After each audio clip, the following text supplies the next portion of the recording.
Have you ever gone to an appointment only to be disappointed because the other person didn't show up? Somehow they got their wires crossed and thought it was at a different time or maybe even on a different day.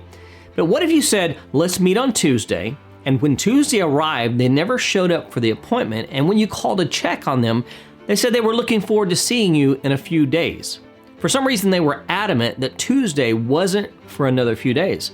And to make things even more confusing, they said although that today might be Tuesday on your calendar, it was Sunday on their calendar.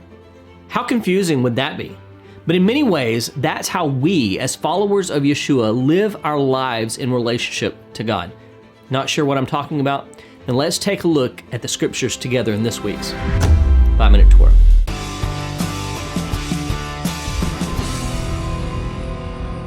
Welcome back, Torah Tribe. You're watching the channel that connects disciples of Yeshua to the eternal Torah of God. As always, I'm going to give you a brief overview of this week's Torah reading before I dig into what I introduced at the beginning of the video. This week, we're studying the portion of Bo, Exodus 10:1 through 13:16, and here are the three things that you need to know about it.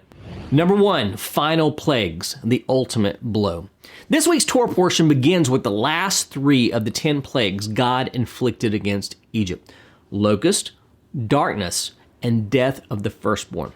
With the locusts and darkness, Pharaoh refuses to let the children of Israel go yet again. Finally, the Lord has to bring about his final judgment by taking the lives of the firstborn of every house of Egypt. God tells Moses, about midnight I will go out in the midst of Egypt, and every firstborn in the land of Egypt shall die, from the firstborn of Pharaoh who sits on his throne, even to the firstborn of the slave girl who is behind the handmill, and all the firstborn of the cattle. There shall be a great cry throughout the land of Egypt, such as there has never been nor ever will be again. Exodus 12:4 through 6. It came about exactly as the Lord has spoken. We read, and there was a great cry in Egypt, for there was not a house where someone was not dead. Exodus 12:3. It was the ultimate blow against the ultimate enemy of Israel. Number 2, the Passover, a yearly reminder. Before the Lord cast his final judgment on Egypt, however, he gave the children of Israel instructions for how they could avoid the death of their firstborns.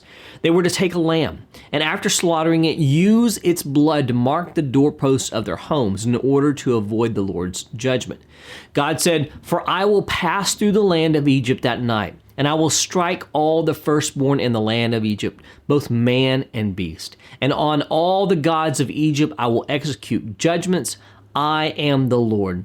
The blood shall be a sign for you on the houses where you are. And when I see the blood, I will pass over you, and no plague will befall you to destroy you when I strike the land of Egypt."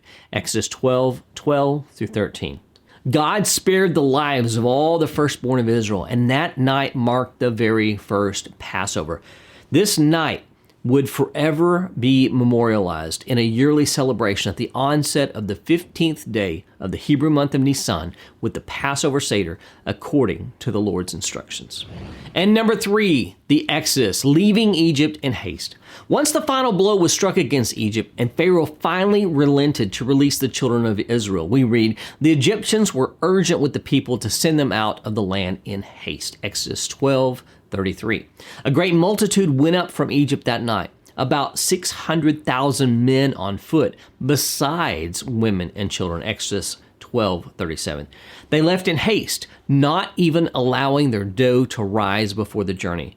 It was a night of watching by the Lord to bring them out of the land of Egypt. So this same night is a night of watching by all the people of Israel throughout their generations. Exodus 12:42. It was a night of deliverance, a night of salvation that would ultimately lead them to Sinai, where they would receive God's covenant, and to Canaan, the land of promise. Have you started preparations for Passover? It may seem like a long way away, but it will be here before you realize it. Well, if you're looking for Passover resources, I've got a few things that could help.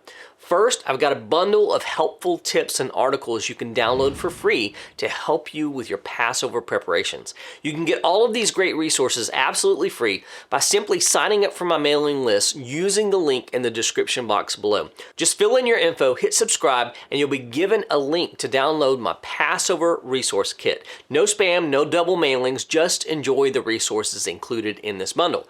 Next, I have an original song for Passover that you and your family can learn and sing sing together at the Passover table. It's called the Magid song, and it gives the basics of the Passover story with a catchy melody that you'll be humming for weeks after your Seder. Just use the link below or at the end of this video to check it out. Last, you can pick up a copy of Cup of Redemption, my Messianic Passover Haggadah, to evaluate for your Seder. It has a 4.6 star rating and over 70 reviews on Amazon, so grab your copy and see if it's a fit for your family and your Passover table. The link is in the description box below. This week's Torah commentary is called Radical New Beginnings and comes from my book, 5-Minute Torah, Volume 2. When the God of the universe gives someone a new beginning, it's a radical one. A prime example is the children of Israel in our current Torah portion. He dramatically redeems them from Pharaoh and from the house of bondage and transforms them from a horde of slaves into a holy nation of purpose.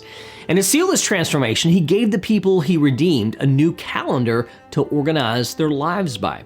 The Lord said to Moses and to Aaron in the land of Egypt, "This month shall be for you the beginning of months. It shall be the first month of the year for you." Exodus 12, 1 and 2. Their redemption was so radical that he wanted them to think of the days of their lives not according to the seasons, the harvest, or the festivals of the nations around them, but in terms of their transformation.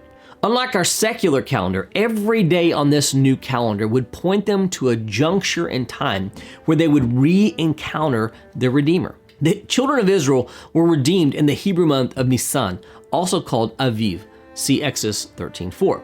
Nisan is in the spring, corresponding to the March-April time. In the time of the Israelites' redemption, Nisan was the 7th month of their year. The new year began with the fall harvest around September or October. With the redemption from Egypt, however, all religious events were determined by establishing Nisan as the beginning of the religious year. Nisan became the first of the months. Their perspective of time was reoriented to correspond to the redemption. Calendars have always been problematic because an exact year is not broken down into an exact number of full days. The astronomical year is 365.25 days, and there's no easy way to mark time consistently without the use of complex calculations and the insertion of leap years. The biblical calendar is unlike the Roman or Gregorian calendar, which most of the modern world adheres to today. Whereas our secular calendar is almost completely a solar one, the calendar God gave to his people is primarily a lunar one. One thing that all calendar systems have in common, however, is that they all depend on the heavenly bodies to mark time. And God said, "Let there be lights in the expanse of the heavens to separate the day from the night, and let them be for signs and for seasons and for days and for years." Genesis 1:14.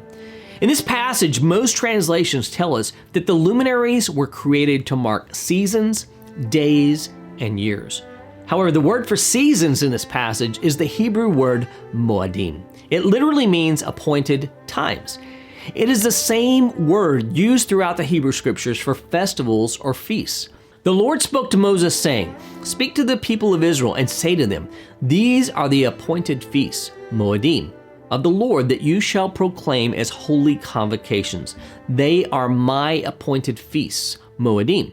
These are the appointed feasts. Once again, moadim of the Lord, the holy convocations which you shall proclaim at the time appointed for them. This is Leviticus 23, 1 through 2, and then verse 4. As we can see here, from the very beginning of creation, God established the sun, the moon, and the stars for a purpose. They were to be more than just a source of our daylight and daily warmth, more than our nightlight and a manager of our ocean tides, more than beautiful ornaments in the heavens. They were established to be a magnificent time-keeping mechanism by which the story of redemption would unfold, be established, and then relived. They would be used to know when to keep God's appointed times. When the God of the universe transforms us and gives us a new beginning, our lives start over from that point. God took the children of Israel out of the clutches of Egypt so that the days, weeks, and the years of their lives would no longer be submitted to Pharaoh and his oppression. He brought them out to give them a radical new beginning and a life that would reflect their new status as those delivered from the hand of slavery. Once they were redeemed, they traded in their old calendar for a new one. Do you commemorate the biblical events such as the festivals and fast days? On the surface, swapping out one calendar system for another seems so trivial and unspiritual. But from a Jewish perspective, every event on the calendar commemorates something God has done for His people. And there's so much we can learn by living out the biblical cycle because they're not a one and done type event. They are annual reminders of God's faithfulness that echoes the story of redemption and purpose. God wants to meet with us. Every Sabbath, every festival, and every holy day on the biblical calendar is an appointment He has set to meet with us. Are you showing up for those appointments? Do you schedule your time with God around your calendar, or do you schedule your life around God's calendar? I would love to hear about your struggles and victories for how you've managed to align your days, weeks, and years with God's calendar. Leave me a message in the comments below. Well, that's all for this week. Don't forget to hit the like and subscribe buttons, and feel free to hit the super thanks button to make a contribution using one of the links below to support this channel. I'll see you again soon with another messianic insight into the eternal Torah of God. Blessings from Minute Torah.